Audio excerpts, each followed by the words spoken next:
Mohammad Asaduzzahman to take the podium, please. A big round of applause. So, a few words in honor of Ishtiaq sir, your mentor.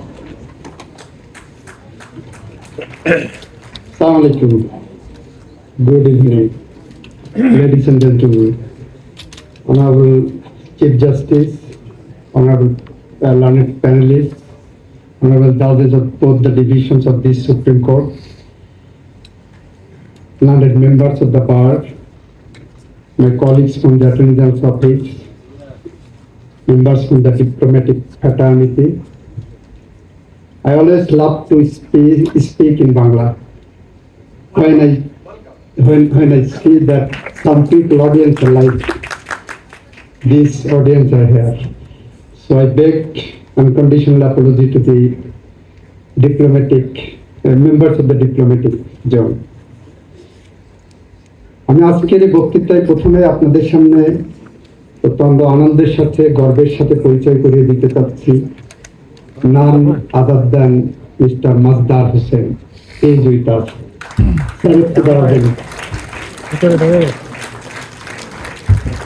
আমাদের আজকে মাঝে থেকে আমরা ধন্য হচ্ছি।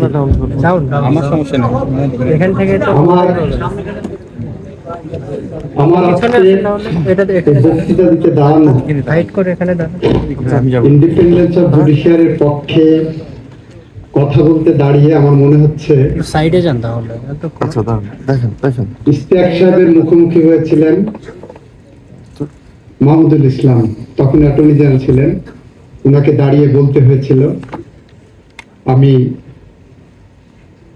কিরকম কেমন ভাবে ফিফথ অ্যামেন্ডমেন্ট ডিফেন্ড করতে হবে। মাথাটা সরায় রাখেন। আমি আজকে দাঁড়িয়ে অনারেবল চিফ জাস্টিসের সামনে দাঁড়িয়ে আমাকে বলতে হচ্ছে আমি কেমন আর্টিকেল 116 চাই। এটা বলতে যে আমি প্রথমেই বলি বাংলাদেশের লিগ্যাল ফ্র্যাটার্নিটিতে এই ইনস্টিটিউশনের উন্নতিতে এই ইনস্টিটিউশনের প্রোটেকশনে ইশতিয়াক সাহেব ছিলেন একজন ভ্যানগার্ড। বাংলাদেশের অ্যাটর্নি জেনারেল হিসাবে সৈয়দ ইশতিয়াক আহমেদ যে ভূমিকা রেখেছেন সেটা ল বই বলবে। সৈয়দ ইশতিয়াক আহমেদ বাংলাদেশের দীর্ঘ 8 বছরের 82 থেকে 90 সংগ্রামে, রক্তাক্ত সংগ্রামে, যে সংগ্রামে বাংলাদেশের মাটিতে গণতন্ত্র ফিরিয়ে আনার জন্য জাফর, জয়নাল, দীপালি সাহা, কাঞ্চন, রাউকুন, বসুনিয়া, ডাক্তার মিলনরা জীবন দিয়েছিলেন, তখন একটা বিশাল কনস্টিটিউশনাল ক্রাইসিস তৈরি হয়েছিল। সেই ক্রাইসিসটা ছিল জেনারেল এরশাদ পদত্যাগ করে কার কাছে ক্ষমতা দেবেন। তখন উপরাষ্ট্রপতি ছিলেন ব্যারিস্টার মওদুদ আহমেদ। এই সংগ্রামে ইশতিয়াক সাহেব জেল খেটেছেন। ইশতিয়াক সাহেবকে কারাগারে বন্দী রেখে জেনারেল এরশাদ তার স্ত্রীর কাছে প্রস্তাব পাঠিয়েছিলেন জাতীয় অধ্যাপক সুফি আহমেদের কাছে, আমাদের মাননীয় প্রধান বিচারপতি মায়ের কাছে। ইশতিয়াক সাহেবকে রিলিজ দেওয়া হবে, ওনাকে মন্ত্রী বানানো হবে, উনি মন্ত্রী হতে রাজি হলে ইশতিয়াক সাহেবকে রিলিজ দেওয়া হবে। ইশতিয়াক সাহেব কারাগার থেকে তার স্ত্রীর কাছে মেসেজ পাঠিয়েছিলেন আমার পরিবারের মন্ত্রিত্ব দরকার নাই, বাংলাদেশের সুপ্রিম কোর্টের স্বাধীনতার জন্য, বিচার বিভাগের স্বাধীনতার জন্য, গণতন্ত্রের জন্য আমার জেল খাটতে কোনো আপত্তি নাই।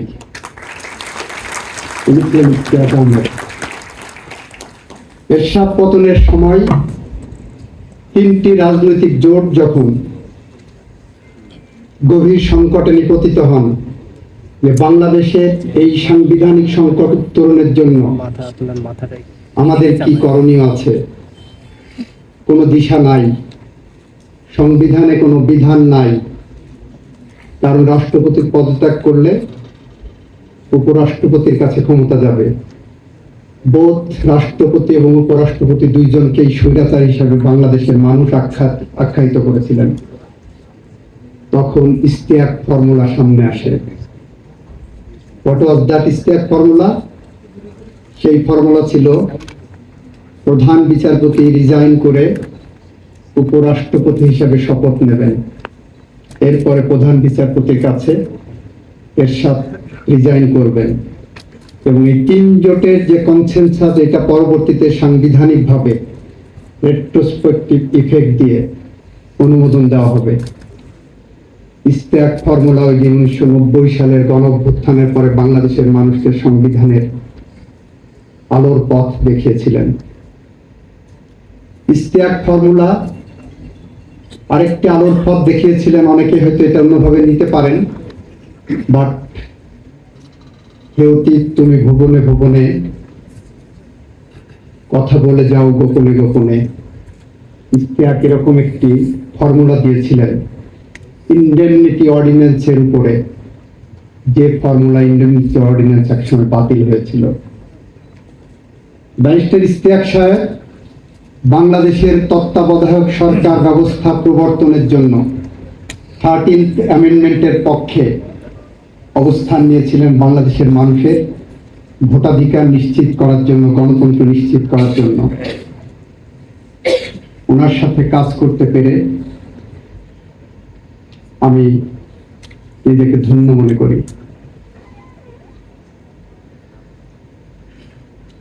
ব্যারিস্টার ইশতিয়াক সাহেব তার জীবনের শেষ দিনগুলোতে তার চিন্তায়, তার চেতনায়, তার বুদ্ধি, তার বিবেক, তার শ্রম, সব কিছুতে বাংলাদেশ, গণতন্ত্র, আইনের শাসনের এবং বিচার বিভাগ নিয়ে চিন্তা করতেন। আর তার চিন্তার সামগ্রিক প্রতিফলন ঘটেছে আজকের যে জাজমেন্ট নিয়ে আলোচনা হচ্ছে। আর্টিকেল 116 এবং 115 সাথে 109-কে কোরিলেট করে যে আর্গুমেন্ট ব্যারিস্টার ইশতিয়াক আহমেদ দিয়েছিলেন, আমাদের বর্তমান সময়ে যে মামলার শুনানি চলছে সেই আর্গুমেন্টটি আমি প্লেস করব। এখানে পাওয়ারের ব্যালেন্স, আমি গতকালও বলেছি, আমি সরকারের সাথেও কথা বলেছি, ইনস্ট্রাকশন নিয়েছি, আমরা সেপারেট সেক্রেটারিয়েট চাই। তবে পাওয়ারের ব্যালেন্স এখানে প্রয়োজন। আমরা 13th অ্যামেন্ডমেন্টের যে যা আর্গুমেন্ট করেছি, গণতন্ত্রকে সুসংহত করতে কেয়ারটেকার সরকারের বিকল্প নাই। এটা অরিজিনাল কনস্টিটিউশনে ছিল না। অরিজিনাল কনস্টিটিউশনে ছিল গণতন্ত্র, basic structure of our constitution. এইটাকে সুসংহত করতে আমরা যখন কেয়ারটেকার সিস্টেম এনেছিলাম, তখন এই বিচার বিভাগ থেকে বলা হলো এটা গণতন্ত্রের সাথে সাংঘর্ষিক। আমরা মনে করি একটি ইন্টেলেকচুয়ালি করাপ্টেড জাজমেন্ট ছিল, আর ছিল বলেই সেই জাজমেন্টকে আমরা রিভিউয়ের জায়গায় নিয়ে যেয়ে আবারও সাবমিট করব। কেয়ারটেকার গভর্নমেন্ট বাংলাদেশের সাংবিধানিক শাসনকে, বাংলাদেশের গণতন্ত্রকে, বাংলাদেশের সুপ্রিম কোর্টকে, বিচার বিভাগকে, বাংলাদেশের সাংবিধানিক প্রতিষ্ঠানগুলোকে সংহত করার জন্য রাজনৈতিক দুর্বৃত্তায়নের বিরুদ্ধে একটি মাইল ফলক অ্যামেন্ডমেন্ট। ঠিক একইভাবে 72-এর সংবিধান যখন রচিত হয়েছিল, সেই সংবিধানের আর্টিকেল 116-এ সাবঅর্ডিনেট জুডিশিয়ারির অ্যাপয়েন্টমেন্টের ক্ষেত্রে সরকারের হাতে ছিল, সুপ্রিম কোর্টের হাতে ছিল না। অন্যান্য সাবজেক্ট সুপ্রিম কোর্টের হাতে ছিল। 4th সংশোধনীর মাধ্যমে সুপ্রিম কোর্টের সমস্ত পাওয়ার সিজ করে নেওয়া হয়। একদলীয় এক ব্যক্তির হাতে ক্ষমতার, সুপ্রিম কোর্টের সমস্ত ক্ষমতা, বিচার বিভাগের ক্ষমতা নিয়ে নেওয়া হয়। পৃথিবীর ইতিহাসের অনন্য নজির হলো সামরিক বাহিনী এসে সেই ক্ষমতা, সরকারের একক ব্যক্তির ক্ষমতা পাওয়ারের ব্যালেন্সের জন্য সুপ্রিম কোর্ট এবং সরকারের কাছে ন্যস্ত করলেন এবং সেখানে সুপ্রিম কোর্টের কনসালটেশনকে সুপ্রিম কোর্টের সাথে কনসাল্ট করে সাবঅর্ডিনেট জুডিশিয়ারির সমস্ত বিষয় নির্ধারিত হবে বলে 5th অ্যামেন্ডমেন্টের মাধ্যমে আনা হলো, যেটা 15th অ্যামেন্ডমেন্টেও এন্ডোর্স করা হয়েছে। ব্যারিস্টার সৈয়দ ইশতিয়াক আহমেদ মাজদার হোসেন কেছে এই আর্গুমেন্টটাই প্লেস করেছেন যে এইটা পাওয়ারের যে ব্যালেন্স 109, 115 এবং 116 এটা ইন্ডিপেন্ডেন্ট অফ জুডিশিয়ারিকে স্ট্রেনথেন করবে।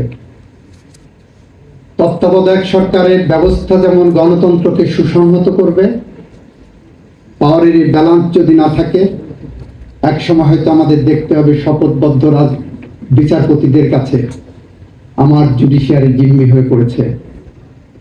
একসময় হয়তো দেখতে হবে শপথবদ্ধ বিচারপতিদের কাছে আমার বিচার বিভাগ সাবঅর্ডিনেট জুডিশিয়ারির সদস্যরা এমনভাবে জিম্মি হয়ে পড়েছে যে ন্যায় বিচার তখন আবার পরাভূত হচ্ছে। তবে আমাদের পাওয়ারের ব্যালেন্সের জায়গাটাকে মাথায় রেখে আমাদের বিচার বিভাগকে সুসংহত করতে হবে।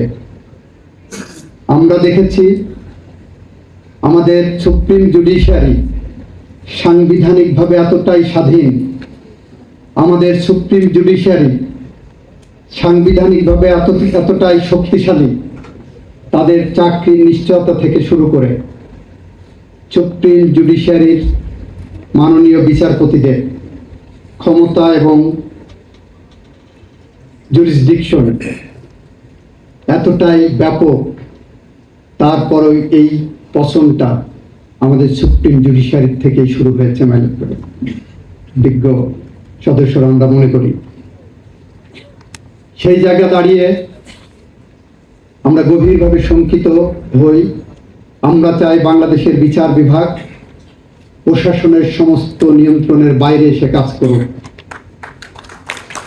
একইভাবে আমরা চাই বাংলাদেশের বিচার বিভাগ থেকে এমন কোনো বিচারপতি তার বুদ্ধিভিত্তিক দুর্নীতির মাধ্যমে বাংলাদেশকে বিপন্ন করবে না, যে বুদ্ধিভিত্তিক দুর্নীতির কারণে বাংলাদেশ থেকে 4,500-এর বেশি মানুষকে বিনা বিচারে হত্যাকাণ্ডের শিকার হতে হবে, যে বুদ্ধিভিত্তিক দুর্নীতির কারণে 700-র বেশি মানুষকে গুমের শিকার হতে হবে, 60 লক্ষের বেশি মানুষকে পলিটিক্যাল পারসিকিউশনের শিকার হতে হবে।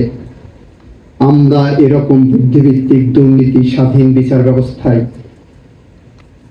পতিত হতে চাই না বলেই আমাদের আলোর একমাত্র পথ ব্যারিস্টার সৈয়দ ইশতিয়াক আহমেদের দেখানো আর্গুমেন্ট।